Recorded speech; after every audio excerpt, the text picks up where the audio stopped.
On continue avec Louis-Pierre qui va nous parler de sortir de sa bulle sociale. Oui, évidemment, pour en parler, j'ai décidé d'écrire une lettre intimiste destinée à nos amis. Donc, tu sais que t'es pas le premier à faire ça? je ne pourrais vraiment pas le donner non plus. Mais OK. pour la première chronique, c'est une manière d'évacuer les sentiments que j'ai eus récemment. Alors, salut à toi, cher ami. Aujourd'hui, je vais te parler de bulles sociales et d'univers parallèles, ceux qui, sans qu'on les côtoie, nous entourent pourtant de si proches. On fait grand cas depuis quelques années de la croissance de la polarisation sociale et politique. On tente parfois de l'expliquer par la propension des réseaux sociaux à nous enfermer dans des bulles ou dans des chambres d'écho, mais c'est oublier que les usagers et usagères en sont les principaux fournisseurs de contenu. D'ailleurs, pas besoin de Facebook pour s'isoler. N'ayant aucun profil social sur Internet depuis de nombreuses années, mon univers n'est pas forcément plus poreux, juste moins feedé de posts, de memes et de clickbait. Je vis moi aussi dans une bulle, analogique peut-être, mais une bulle quand même. Je crois plutôt que le problème est ailleurs, particulièrement dans nos attitudes et dans nos habitudes. Dans les histoires qu'on se raconte sur ce monde divisé, on sacrifie souvent la nuance au profit de la clarté.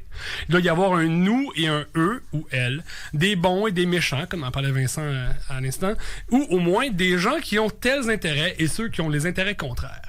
On fait partie de l'univers progressiste des quartiers vibrants des villes. Certains les appellent le Dombe, les enverdeurs ou même les communistes. Terrible insulte. Ou bien on fait partie de l'univers du vrai monde, celui de la campagne, de la périphérie paisible. D'autres disent parfois des jambons, de la droite hot dog ou même des banlieusards. Insulte suprême. Voici le sort de notre société contemporaine, une guerre de tranchées entre camps opposés. Et l'important, c'est de choisir le bon. Tout comme l'ami Olivier ayant parlé sur ses ondes il y a quelques semaines, j'ai l'impression que l'obsession des militants et militantes progressistes est moins aujourd'hui de convaincre des gens ou de faire changer les choses, mais d'avoir raison et de s'assurer que tout le monde le sache. En tant que progressiste, du moins j'ose le croire, c'est ce que je veux remettre en cause aujourd'hui. Je veux te dire, cher ami, que la marche du progrès, peu importe comment on le conçoit, ne sera pas alimentée par la pureté de nos propos ou la puissance de notre rage, mais par la courroie de transmission qu'on saura leur attacher. Et cette courroie, on ne pourra pas l'attacher seul. On aura besoin de nos amis, évidemment, et on aura besoin d'en prendre soin. Mais c'est sûr que ça ne sera pas assez. Il faudra franchir ces frontières d'univers parallèles, les barrières qu'on a mis tant d'efforts à s'ériger. Parce que c'est facile de trouver un bouc émissaire, C'est facile de dire que les changements climatiques, c'est à cause du monde qui achète des VUS. Que l'étalement urbain puis le trafic, c'est à cause du monde qui achète des VUS. Puis que l'élection de la CAQ, c'est à cause du monde qui achète des VUS puis des racistes. Fuck les gros chars, oui. Fuck les racistes, certains. Mais que vient-il après? Je m'adresse à toi, l'ami, mais je serai le premier qui devra péter sa bulle. Ma mère m'a dit cette semaine qu'elle trouvait que pour un sociologue, je jugeais beaucoup.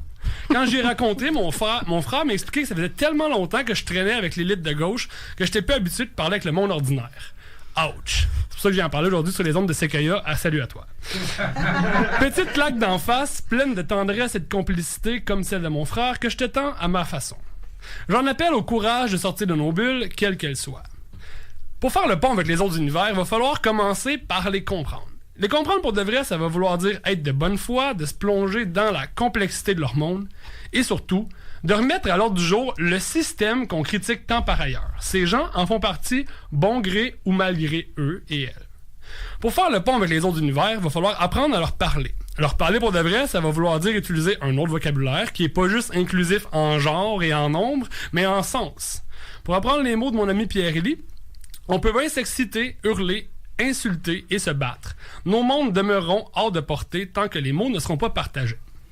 Et finalement, pour faire le pont avec les autres univers, il va falloir parfois plonger dedans, quitte à se faire violence, et être solidaire des amis qui s'y cassent les dents, en écrivant, en bénévolant, en faisant des conférences, en allant se promener dans des coins qu'on n'est pas trop sûr, ou même en se pitchant dans la fosse au lion des radios poubelles. Quelle idée saugrenue. Mais quand même vénérable. L'idée de cette chronique m'est venue il y a quelques semaines quand mon amoureuse et moi sommes allés candidement à l'aventure dans un univers parallèle. Les bas prix et la disponibilité d'avocats mûrs la journée même, de la fruiterie 440, nous ont leurrés. Et on s'est ramassé coincés dans le trafic dans une boîte de tôle. Les lieux nous ont dérobé du meilleur de nous et la mauvaise humeur s'est installée dans le char. Ce monde nous dégoûtait, mais pas autant que nous qui nous y rendions. J'ai détesté tous ceux qui s'y trouvaient, nous autres en premier. Puis quand on est arrivé, on y a vu des gens riches, des gens pauvres, des blancs-becs, des immigrants, du monde en bicycle, pas beaucoup, on s'entend, et du monde en VUS. Des courageux en bicycle, faut dire. Un courageux avec un dossard jaune, en fait. Tout à fait. C'est trompé de continu.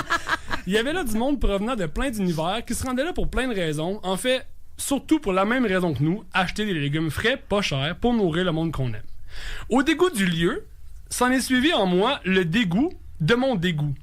À ce moment-là, j'ai compris que j'irais nulle part en regardant tout ça de haut et qu'il fallait que je continue d'essayer de sortir de mon univers, de péter ma bulle, malgré mon malaise, parfois, malgré le désaccord souvent, et malgré les frontières entre nous, trop souvent.